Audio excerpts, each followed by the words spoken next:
Hey guys, Anthony here. I want to talk about a very common surgery often encountered here in the clinic is rotator cuff repair. More specifically, it's usually one muscle that's involved, sometimes two, primarily the supraspinatus tendon. That tendon is usually here at the top of the shoulder, so it's very common, very talked about. But I want to emphasize the post-op part of this, in which case it is very, very important that as a patient who underwent this surgery, you listen to your doctor and the precautions they give you. Because the most important thing post-op is protection. You have to make sure that the suture, the repair itself bonds together before you start trying to actually raise your arm and move around.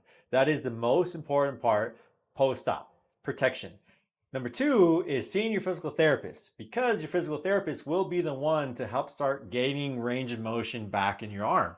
The physical therapist will help range your shoulder. So will grab your arm and will gently and delicately start moving it around. That way you can start regaining some active motion. So depending on the tendon quality the surgeon has to work with, could also be the predicting and deciding factor if you can go back to movement sooner versus later. But in any case, it's super important to protect first. Your physical therapist will help you start ranging the shoulder, and then you will start gentle strengthening. There is a period of waiting time. For example, max protection phase might be between week 0 and week 4.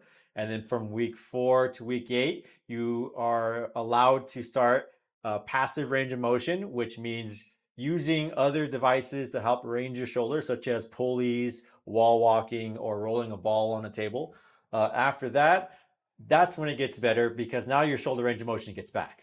And then you can actively start ranging your shoulder on your own.